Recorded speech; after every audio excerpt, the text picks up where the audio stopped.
Welcome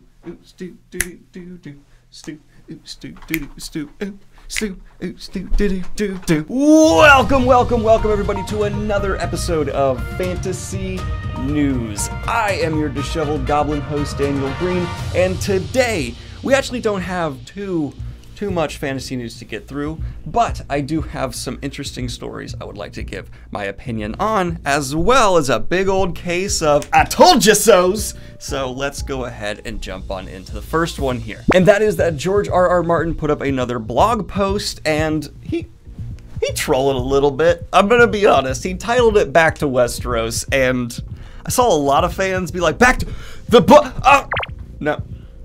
No release date. No release date. Just a simple little update. It mainly covers the fact that he is making good progress. Yet again, he's promising. George R. Martin is the type of writer who wants to be thorough, so he's going through and making sure this next book is going to be exactly what he wants it to. But he does promise progress, which is good. He also notes the fact that really almost all of his other side things going on, the productions of more adaptations, are not making much progress because, you know, the world is the world currently. And so his focus is on Winds of Winter, which is great to hear, actually. I really like that. I think the fans will be happy as well. I'm a little, I know it sounds naive to be like, maybe he's actually, Pip, stop playing with that toy. I know it sounds a little bit naive to look at George R. Martin and be like, hey, he's actually making great progress in this book. It's taken him 7, 8, 9, however many years now to get out, but I really do think... No, don't listen to this idiot. No, the book's never coming out. Listen. It's a conspiracy with mass companies. George R. Martin's actually a laundering front. Don't get rid of me. Really is buckled down and working on Winds of Winter, so I have faith. And I also hope, you know, he's healthy and doing well. But before we get into a little bit of Cosmere news, let's go ahead and hear a quick word from today's sponsor. And yes, I made it weird again. You partaking in that little Mimo? You doing some of that writing competition for November? You writing something right now? Well, guess what's a great time to do? Probably sign on up for Campfire. What do you get with Campfire? Character builders, organizing relationships, timelines, magic systems, everything, maps you could possibly want to getting your fantasy world put together in one easy, convenient place. And if you use this tool and then submit your writing for the contest in November, guess what you get? If you win that contest, 3,000 smackaroonies.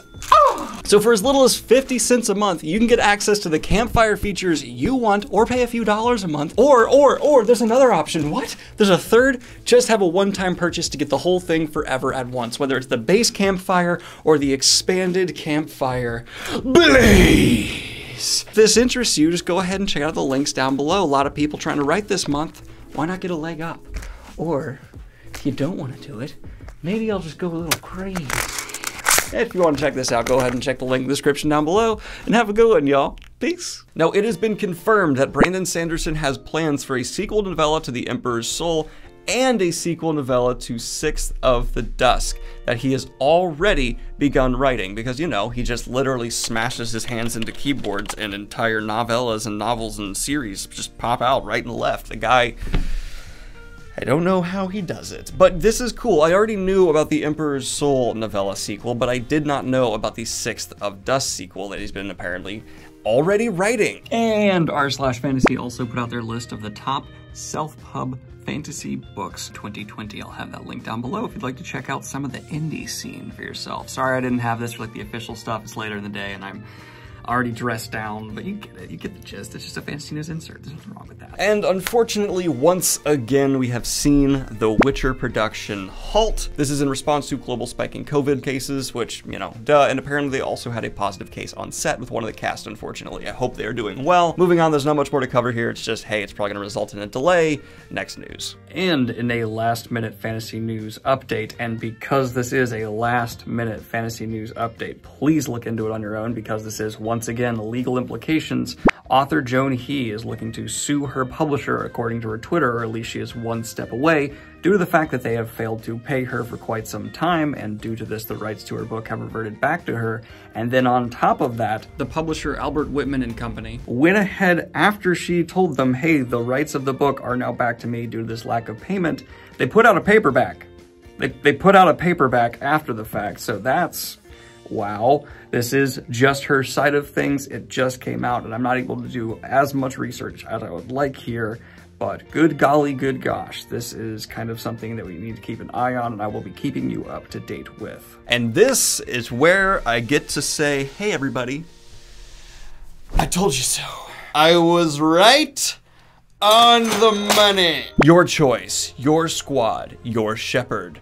Relive the legend in the remastered edition of the highly acclaimed Mass Effect Legendary Edition arrives spring of 2021. And if you'll remember, a little bit ago in Fantasy News, I was saying, yeah, we're probably gonna get a remastered Mass Effect. I doubt it'll be out this year.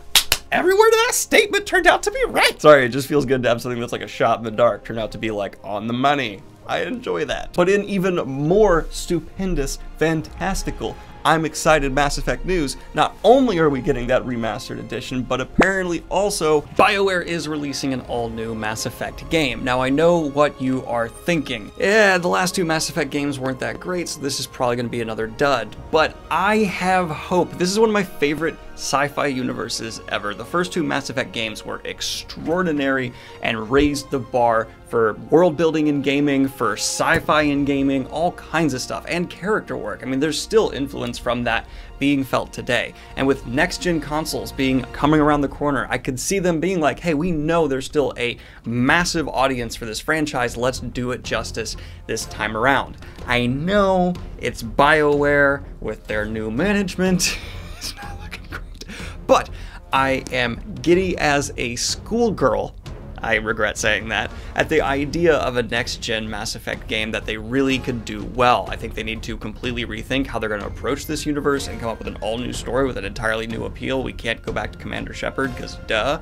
And I don't know, I just think there's gas left in the tank and a lot of, you know, hope left. Give me hope. Let me have hope. I just want hope. Can I just have the hope? I just want to have the hope. Now we've also seen The Green Knight, an upcoming fantasy film, get a hard R rating for graphic nudity.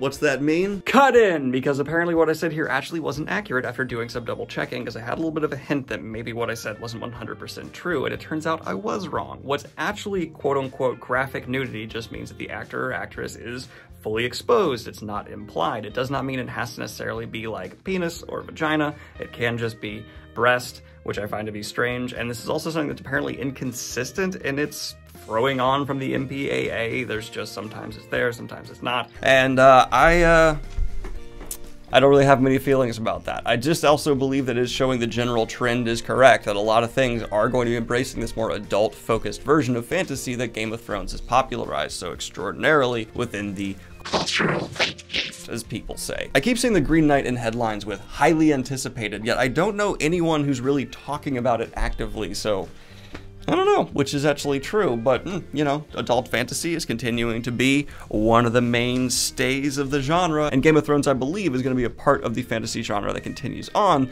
that will not just be a fad. Now that it's cracked into the mainstay of our entertainment, I believe it is here to stay. Now, John Boyega has come out and talked about how he actually apparently had a conversation with an unnamed Disney executive after he very vocally criticized the franchise for what they did to his character and along with his co-star Kelly Marie Tran. John Boyega seems very active in terms of criticizing companies for doing things like were done to his character Finn, as well as just being not someone who gives me an impression they would buy into BS. So I really hope this was a productive meeting like he's talking about, and they actually did really let him air his grievances and took them to heart. Like, because yeah, nearly everyone I've seen online, even the fans of the sequel trilogy, don't like what was done to Finn's character throughout this trilogy. It just feels extremely insulting to the actor, the fans. Like, you were like, oh, this guy was being built up as like a main character. Oh, he's gonna be amazing. And then in the final movie, his character is boiled down to a man who pines after Rey. It's just something like, if I was the actor in those shoes, I would be upset by. So I'm glad he's pushed back hard enough that Disney's now having a sit down with him, and I do hope it was genuinely a productive meeting. And in the last bit of Star Wars news, thanks to Fantasy News Gods,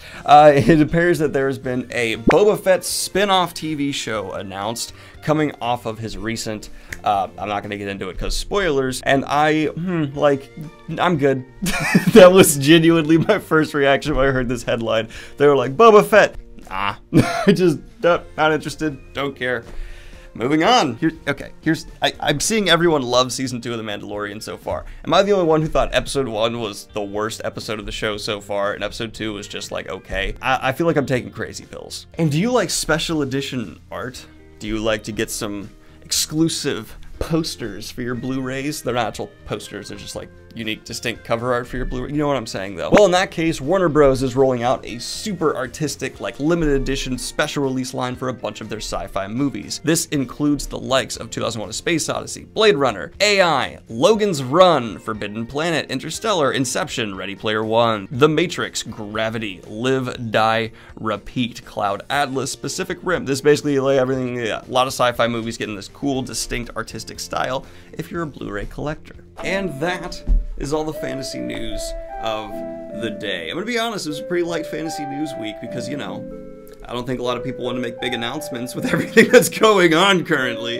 So yeah, kick back, relax, and enjoy the rest of your day, guys. Like and subscribe, hit the Patreon, all that fun stuff. Have a good one.